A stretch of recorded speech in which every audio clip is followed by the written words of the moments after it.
Salut, c'est Victor, j'espère que vous allez bien et aujourd'hui je voulais vous faire une rapide vidéo sur l'un de mes appareils photo argentiques préférés, le Canon EOS 5, et vous convaincre de l'acheter.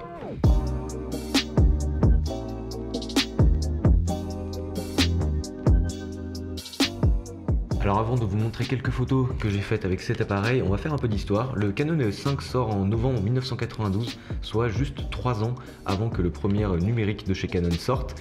C'est un appareil milieu de gamme et il va être suivi après des EOS 500 et du EOS aussi 1N qui est l'un des meilleurs appareils argentiques de chez Canon, mais celui-là va être quand même plus abordable, le 1N est assez cher sur le marché de l'occasion.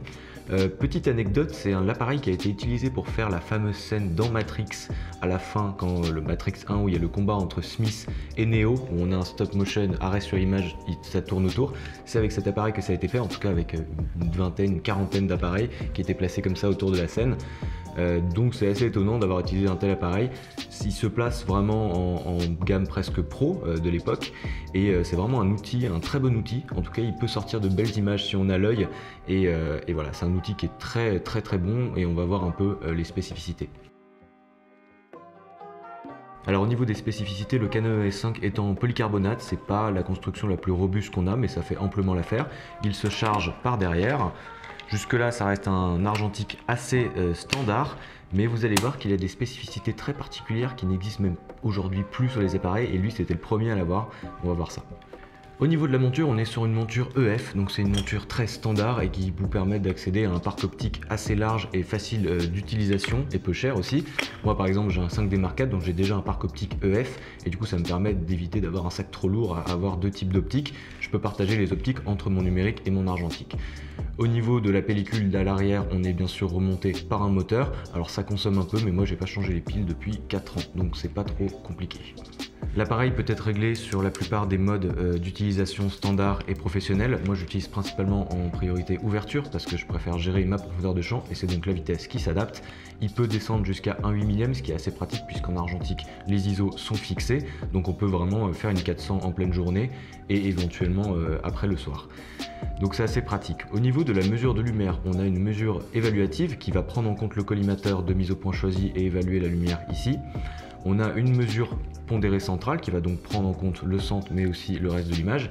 Et la mesure spot, c'est la mesure que j'utilise puisque je vais souvent chercher le point le plus lumineux dans mon image pour éviter de le cramer. Voilà, je préfère avoir l'image, la partie la plus lumineuse de l'image pas cramée et des noirs qui sont bien noirs, donc c'est la mesure spot que j'utilise. Alors la fonction secrète dont je vous parlais de l'EOS 5 a à voir avec sa mise au point. Alors déjà en premier lieu, au niveau de la mise au point, on est sur 5 collimateurs horizontaux. La mise au point est très efficace, c'est une mise au point par décalage de phase. Et puisqu'on peut mettre des optiques, par exemple ici le 35 mm de chez Sigma, qui est une optique très récente, on peut profiter du coup de la mise au point ultrasonique de chez Canon, en tout cas de chez Sigma ici, qui va permettre une mise au point très rapide et très efficace. L'appareil ne se trompe presque jamais. La spec du coup particulière de cet appareil, qui est assez étonnante d'ailleurs, c'est qu'on a la mise au point contrôlée par l'œil. Alors ça veut dire que quand je mets mon œil dans le viseur, je peux regarder le collimateur que je souhaite sélectionner et l'appareil va comprendre quel collimateur je regarde et va le sélectionner pour la mise au point. Comment ça marche? L'appareil envoie un rayon infrarouge dans l'œil, alors c'est inoffensif, et il va voir le reflet de ce rayon infrarouge dans l'œil pour savoir dans quelle direction on regarde. C'est extrêmement, ça marche extrêmement bien, je sais que ça marche pas sur tout le monde apparemment, en tout cas avec mes yeux ça marche bien. Le seul problème c'est que ça marche que en paysage et que je fais souvent des photos en portrait, donc je l'utilise rarement mais en tout cas ça marche extrêmement bien. Et c'est assez étonnant pour l'époque, c'était le premier à l'avoir, je vous rappelle que c'est un appareil qui date de 92, tous les appareils Canon l'ont eu après, mais ça a été abandonné sur le numérique. Peut-être qu'un jour ça reviendra, je trouve que c'est assez efficace et ça marche bien. Donc voilà, étonnant quand même comme fonctionnalité pour un appareil de 92. Alors voilà quelques photos que j'ai prises avec l'EOS 5 durant une sortie à Genève avec une Ektachrome. Alors l'Ektachrome est un positif, c'est une ISO 100, donc elle a un grain très fin. C'est vraiment l'une des pellicules en tout cas que j'ai faite qui me semble être la plus définie. Et vous voyez bien qu'avec cet appareil et les optiques très récentes, on se rapproche vraiment, voire à mon avis mieux que du numérique, presque au niveau de la qualité et au niveau du rendu, on a ce rendu argentique. Alors, c'est un appareil qui est très récent et très facile d'utilisation. C'est bien pour ça que je vous le recommande aujourd'hui.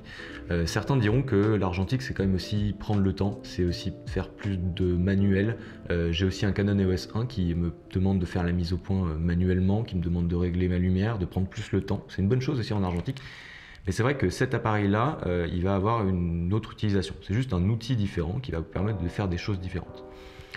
Je le conseillerais principalement par exemple en rue, moi c'est comme ça que je l'utilise parce que vu que la mise au point est très puissante, très rapide et qu'en plus je peux mettre tout mon parc d'optique EF de très bonne qualité avec des zooms dans la rue, c'est beaucoup plus simple pour moi de faire la mise au point et de favoriser l'image que finalement la prise de vue, tout en gardant quand même l'esprit argentique de ne pas voir la photo, de la développer, de choisir la pellicule avant la photo et de bien cadrer et de se limiter forcément puisqu'on n'a pas une infinité de photos à faire. Donc c'est un outil qui sera très pratique pour ça et c'est aussi un outil si vous débutez l'argentique qui sera vraiment très bon pour vous puisque c'est un appareil qui vous satisfera assez rapidement en argentique.